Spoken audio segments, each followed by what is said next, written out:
You were both in Skull and Bones, the secret society. It's so secret we can't talk about it. What does that mean for America? The conspiracy theorists are going to go I'm wild. sure they are. I don't know. I haven't seen the web. Number 322? First of all, he's not the nominee. And, look, I look forward... Are you prepared to lose? No, I'm not going to lose. You both were members of Skull and Bones, a secret society at Yale. What does that tell us? Not much, because it's a secret. Is there a secret handshake? Is there a secret code? I wish there were something secret I could manifest. 322, a secret number? There are all kinds of secrets, Tim, but one thing is not a secret. I disagree with this president's direction that he's taking the country. We can do a better job, and I intend to do it. And we'll be watching. Be safe on the campaign trail. John Kerry, thanks for joining us. And we'll be right back. My next guest is a man who needs no introduction. He is the host of Sunday news program Meet the Press. His newest book, sure to be another bestseller, Wisdom of Our Fathers by Tim Russert, out just in time for Father's Day. Tim Russert, thanks for joining us on Deadline Live. A real pleasure to be here. You know, one question. I met you in Boston, by the way, and you gave me a very enthusiastic handshake, and you're a great guy to meet in person. I was working with Fox News at the Democratic National Convention. A question I've always wanted to ask you, Tim, before we get to the book. You asked a question that no establishment media person ever asked of the president and the runner-up in 2004, and that was their involvement in a group called Skull and Bones 322. I got to know, Tim, why did you ask them that question? What were you getting at? Well, both George W. Bush and John Kerry were involved in college in this fraternity, secret society, whatever, and part of the code that they subscribed to was that they would never talk about it with others other than members. And I was very curious as to how they would react to a question about it. Whether they would come clean and acknowledge, or whether they would hold to their college code. It just fascinated me, and I think it gives us some insight into each of them. And they both were honorable to their code. They wouldn't give up much information. Sure were.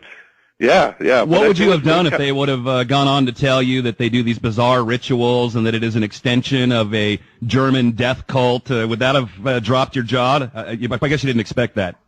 Well, it may have ended their campaign.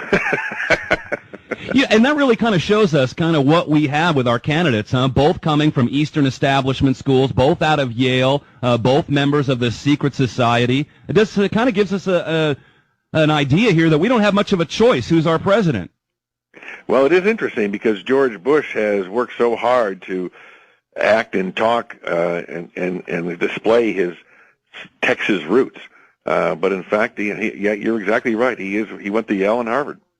Have you heard of Bohemian Grove, by the way, their retreat where they wear hoods and gowns or cloaks and do mock sacrifices in front of a 50-foot stone owl, Tim? I mean, that's pretty bizarre. President Bush, a member of that group. Have you been to the Grove, by the way? I have not. I've been invited, but I've never accepted an invitation. I work on weekends, so while people are running around doing those things, I'm preparing for Meet the Press. Isn't that pretty bizarre for our world leaders to participate in these types of actions? I mean, I hate to beat this down, but I got to tell you, I'm really scratching my head. These great right-wing Christians involve themselves in these type of activities and behavior. I think the Bohemian Grove, as I understand it, is pretty bipartisan. They have Democrats and Republicans, liberals, conservatives. So that's right. They all must find something of interest, but I'm doing my work. You know, you were great on David Letterman last night. You were very candid. There's a clip, an old clip of an interview you did with Hunter S. Thompson, starting to make its rounds around the Internet. It was very telling, and I have to say, Hunter S. Thompson had a lot of good insight. If we would have listened to Hunter S. Thompson in 2003 when you did that interview, I think we might have saved ourselves a lot of trouble regarding the war in Iraq. What did he say? I don't remember. Well, I have a couple of notes here. One thing he said that I thought was pretty funny is that George W. Bush makes Nixon look like a piker. He also said, and this was interesting, you had used Colin Powell's recent press conference or recent presentation at the United Nations as a way to kind of bolster our going into Iraq, and he didn't buy that. Now, obviously, he knew something that you didn't know, Tim, that Colin Powell's presentation would be completely discredited.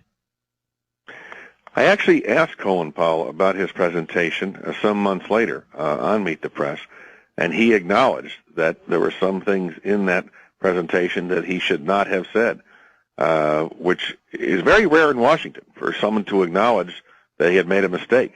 And he went on further to say that it is something that will remain with him for his entire career, and he was not particularly proud of it. Did you feel burned in a way by a lot of the disinformation that came out leading up to the war? I didn't, because what I did is ask the questions, and I can't control the answers. But the Sunday before the war in March of 2003, I had the vice president on, and I said, what if we are not greeted as liberators and there's a long, protracted, and bloody insurrection? What if we do not find weapons of mass destruction? What if we do not have enough troops on the ground, and General Shinseki is right?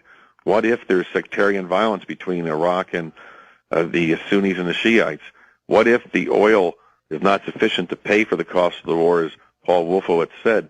It's an amazing 7 or 8 minute exchange. E.J. Dionne, the columnist of the Washington Post, said that the best insight into pre-war intelligence and analysis is not a secret document. It was the interview with Vice President Cheney on Meet the Press.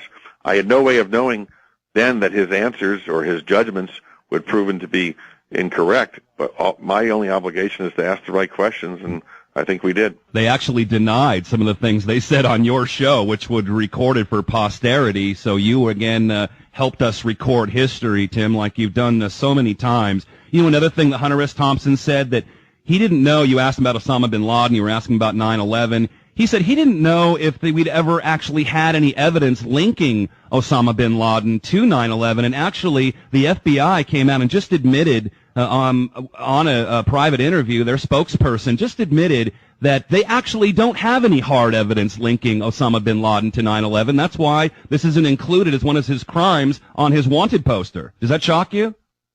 No, but if you read the analysis of the FBI reports and the September 11th Commission, the nexus between the hijackers and Al-Qaeda, it's quite strong. And you know, whether or not there's a direct charge to Osama bin Laden is obviously a legal issue. Do you know he actually he actually denied in a video that we don't get to see here in the United States, one of his first videos, he actually denied having anything to do with this. And then the video that he did, Osama bin Laden did admit to participating in 9/11, we call it the Fat bin Laden video, where he's a good 40 pounds heavier, different kind of a nose, looks again like a phony video. That's really the best proof and the best admission we have from Osama bin Laden that he did 9/11.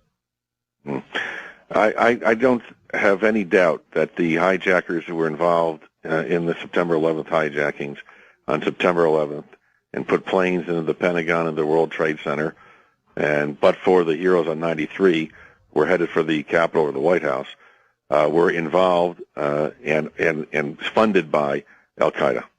Tim, do you know that Morgan Reynolds, former chief economist of the Department of Labor under Ronald Reagan, has come out, under George W. Bush has come out and said he thinks 9/11 was an inside job. So has Ray McGovern, CIA analyst who briefed both Bush and Reagan, Paul Craigs-Roberts, Deputy Secretary of the Treasury, father of Reaganomics, and among others, Lieutenant Colonel Bob Bowman, who was a former director of advanced space programs development under Ford and Carter. These people all coming out now in this thing they call the 9/11 Truth Movement, saying they believe that not only did our government allow this to happen and cover it up, and polls, Zogby polls, are even reflecting that a lot of Americans believe this as well, but they believe that they had something to do with the attacks. Does that astound you?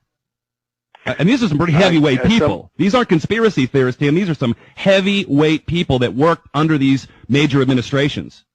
Mm-hmm. Well, I'll leave their judgments and opinions to them, and I obviously have done my reporting and offer the truth as I see it. Well, I mean, you mentioned on Letterman last night that you're objective, and I would like to, and I think a lot of people would like to learn more about this. Obviously, I don't think we got everything out of those investigations, the 9/11 investigations, that we would need in order to determine a multitude of wars. Mm-hmm. That's pretty important stuff, don't you think, Tim? Well, is it possible we can have you get one of these guys on your CNBC program? Tim, are you with me? Tim Russert. Tim Russert. Hello? Yes, sir. Hello? Something. Tim, are you with me? Having convenient phone problems with our guest today, Tim Russert. I want to thank you, Tim, for joining us today. And, well, again, we expect you to be objective and to report the news, and that's what we expect, a check and balance from our news reporting as